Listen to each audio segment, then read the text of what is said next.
collaborer. La deuxième n'a pas voulu collaborer. Il a fallu utiliser par communication externe.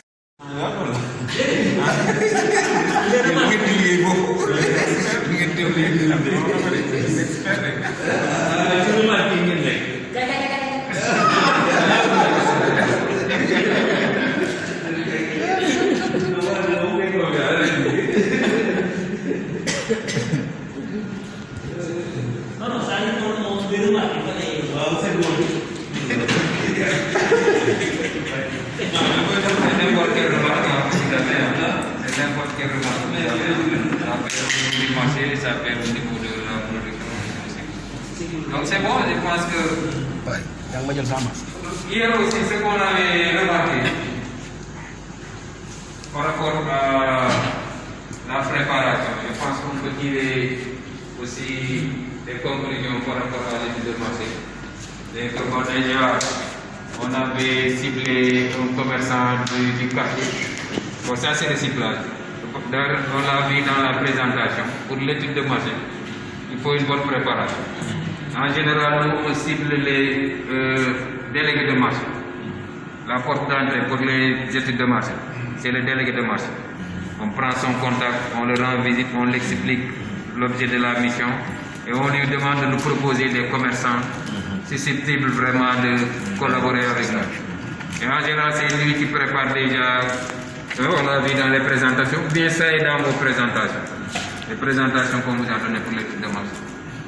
Cibler les grands commerçants. Nous, c'est dans le cadre d'un exercice, on a vu 1 jour après repiquage d'une quantité de 250 kg. Cette deuxième apport a été effectué 40e jour après repiquage, aux mêmes quantités de 250 kg. NPK. Pour le troisième, c'est jour 60, c'est-à-dire aussi toujours 20 jours. À chaque fertilisation, il y a un décalage de 20 jours. Après repiquage aussi, cette même quantité de kilos, 250 kilos. Pour envisager la récolte fin de décembre, à la fin de décembre, donc c'est 120 jours après semis. Donc si on sème le premier, on va récolter 120 jours après, ça coïncide pour 20 ans. Peut-être 20 parce que c'est le 30 décembre précisément. Ce qui nous arrive à présenter notre registre des opérations. Là, c'est l'étape de la préparation. C'est pourquoi nous avons mis ça au mois d'août. Peut-être il y a quelques jours qui nous a échappé. Raison pour laquelle nous n'avons pas enregistré cela. Et les différentes opérations faites, donc les achats que nous avons faits, c'est l'intra. C'est-à-dire si on dit l'intra, on passe à la semence. L'approche CHEP offre une série de formations dans un ordre optimal pour le renforcement des capacités des agriculteurs cibles. Cet ordre s'appelle les 4 étapes essentielles de CHEP. Étape 1. Partager l'objectif avec les agriculteurs cibles. Atelier de sensibilisation, sélection des groupes cibles.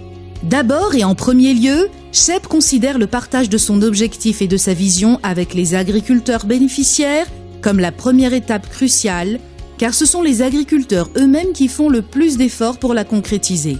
Il faut que les agriculteurs soient convaincus et d'accord avec l'objectif que CHEP essaie d'atteindre. L'organisation d'un atelier de sensibilisation est un moyen spécifique pour partager cet objectif avec les agriculteurs cibles. Étape 2, les agriculteurs prennent conscience.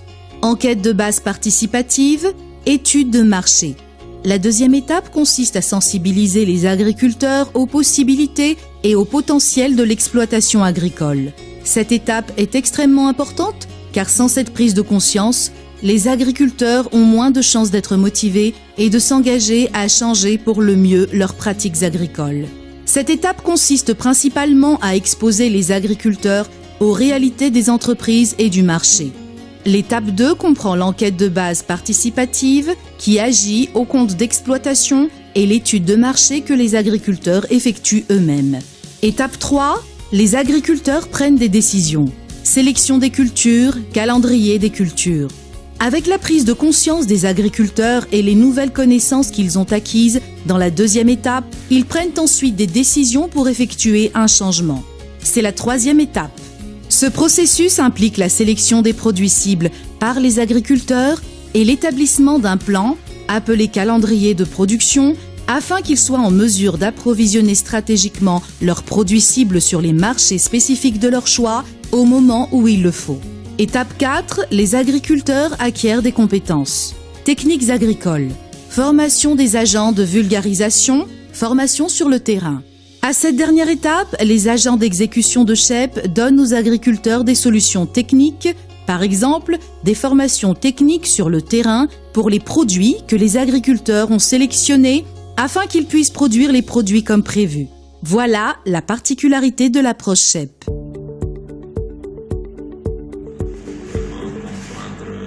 Davantage cet outil et vraiment, comme ils l'ont dit, c'est un outil très simple. Parce que moi, franchement, c'est ça d'ailleurs qui m'a beaucoup surpris. Parce que le nom paraissait être un peu lourd. Compliqué. Oui. Mais du point de vue contenu, l'approche, franchement, c'est très simple, très digeste. Vraiment, ça aussi, c'est à saluer. Et ça, c'est un effort, parce que si peut-être vous l'avez aussi simplifié, voilà, peut-être vous avez compris un peu les réalités. Donc, vous avez beaucoup travaillé pour le simplifier davantage, pour aller directement à l'essentiel. Je pense que par rapport comment dirais-je, à la méthode que vous avez utilisée, je pense que moi, je considère ça quand même très positif, parce que ça a été un peu participatif, avec des exercices simples, vraiment.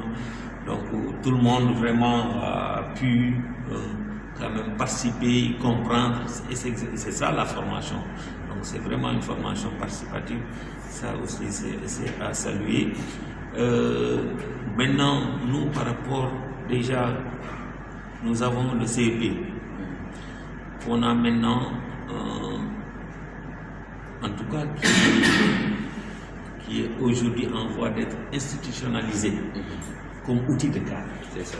Parce que le CEP, il y avait des consultations zonales qui ont permis quand même vraiment de recueillir les avis des partenaires, des techniciens, des organisations, qui a permis donc d'élaborer une stratégie d'intégration de ce CEP dans le dispositif de cadre.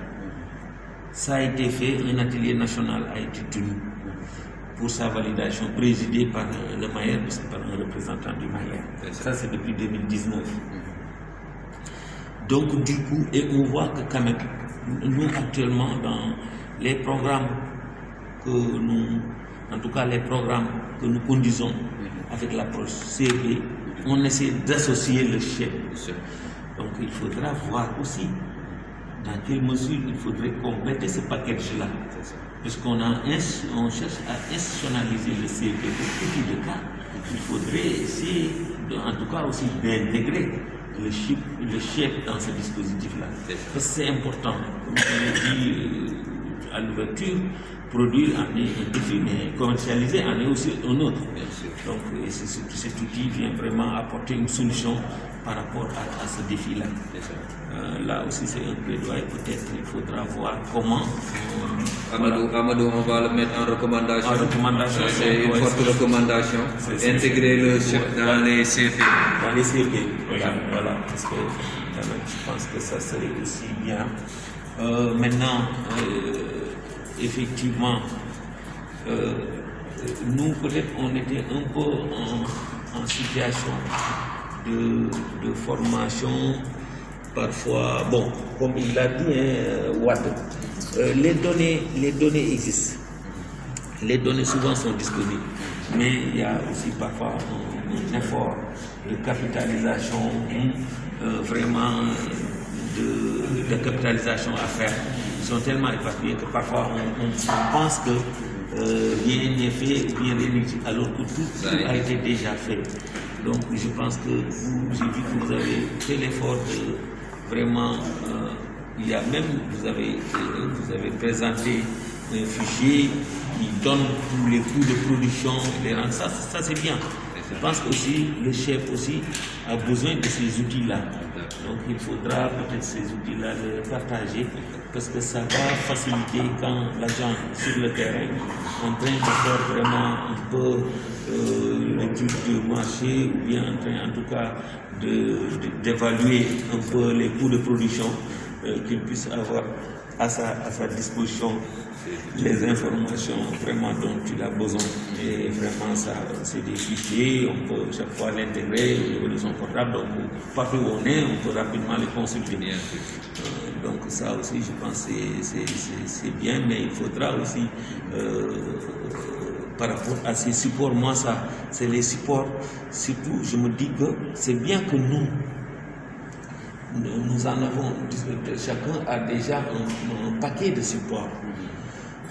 Mais ces supports-là aussi, c'est important d'acheter davantage de le démultiplier, parce que les autres agents aussi, vous pourrez les en doter, les expliquer très simplement la démarche, parce que, et puis après eux aussi, parce que pendant l'animation, ils ont besoin souvent de ces supports-là.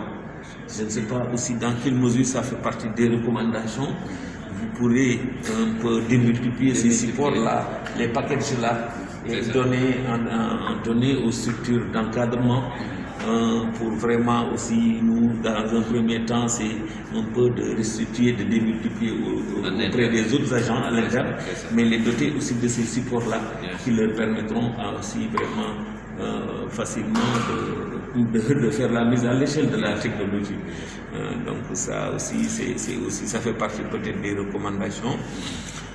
Vraiment, encore une fois, terminer aussi par vous remercier parce que moi, ça a été un plaisir. Et je le répète encore, c'est un aîné, c'est mon aîné à l'école. Donc, un plaisir de retrouver mon aîné aussi qui m'apporte une nouvelle connaissance. Vraiment, ça a été un grand plaisir. Vraiment, je pense que sur ça, je déclare vraiment clos cet atelier de renforcement de capacité des agents, mes partenaires techniques sur l'approche CHEP. Et vraiment un grand merci. Merci, directeur. Merci.